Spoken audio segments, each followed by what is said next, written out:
हाजीपुर का केला है। समझ में आ गया कि नहीं आ गया? हाजीपुर में बहुत सारे इंडस्ट्रीज हैं।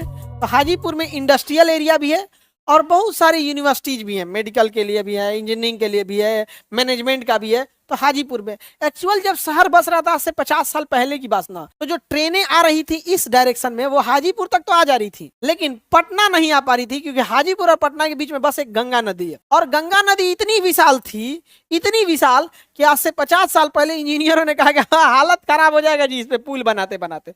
क्योंकि रेलवे का पुल थोड़ा ज्यादा मजबूत बनता है कंपेरेटिवली नॉर्मल गाड़ियों की तुलना में। तो हुआ क्या कि यहाँ से ट्रेन छोड़िए, अब इधर ट्रेन को ऊपरे ऊपरे निकाल देते हैं। तो अभी 10 साल पहले हुआ है कि हाजीपुर से ट्रेन पटना आई है, और वो भी इस रूट से नहीं आती है, वो दीघा के हो से आती है। दीघा होके आते है, जेपी सेतु होके। और उस पुल पे भी देखिएगा ना कि नीचे चलेगी ट्रेन और ऊपर चलेगी नॉर्मल गाड़ियां। पटना में डबल डेकर पुल, और उस जो ऊपर गाड़ियां चलती है ना उस पर ट्रक को जाने नहीं देगा, क्या तू तूर देगा, नीचे ट्रेन है, नॉर्मल गाड़ियों को जाने दो। अब ट्रक वाला कहा कि भैया तो हम किधर से जाएंगे? तो फिर उसके बगल में एक नया पुल बनाया जा रहा है, और उस बगल में नया पुल बनाया जा रहा है 6 लेन का। और कहा जाएगा कि इससे सारा ट्रक 4 व्हीलर जाएगा, और हल्का टेम्पू मोटरसाइकिल वाले को इसके ऊपर से जाने देगा। अच्छा है, टेम्पू मोटरसाइकिल वालों के लिए भी सेपरेट पुल हो जाएगा। भाई साहब उस सौ का राज होगा, क्योंकि टेम्पू वाले लोग के भी प्रॉब्लम क्या होती है, उन्हें सवारी नहीं बैठाएंगे ना तो उनको घाटा लग जाएगा। अगर तीन सवारी कम हो गया ना तो उसको जेब से जाएगा। जैसे 10 लोगों का सीट है तो 5 लोगों का तो उसका लागत चला जाता है, 5 पे उस पर कमाता है वो। अब उसपे से भी मान के चलिए 10 का तो लागत हो गया, 6 को बैठा लेगा तो लोग अब आ जाएंगे, चलो ना सब भरना जरूरी है। अरे यार उससे पूछो बेचारे का, उस बेचारे का 5 को तो लागत आ जाएगा। टेम्पू स्टैंड वाला लेगा, अगर ई रिक्शा है तो बैटरी चार्ज करने वाला लेगा, और नहीं तो डीजल वाला है, पेट्रोल वाला है तो पेट्रोल का पैसा लेगा।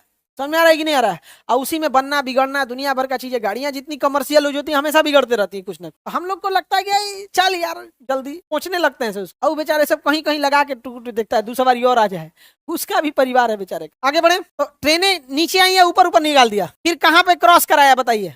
बरौनी में। किस जगह पे ट्रेनें क्रॉस कराया? बरौनी में ट्रेनें क्रॉस कराया था। एक बरौनी में क्रॉस कराता, एक भागलपुर में क्रॉस कराता। एग्जैक्ट यही प्रॉब्लम था, जानते हैं कहाँ पे? कलकत्ता में। उस साइड कलकत्ता, इस साइड हावड़ा। तो सारी ट्रेनें कहाँ आके रुक जाती हैं? हावड़ा। कहाँ आके रुक जाती है? हावड़ा।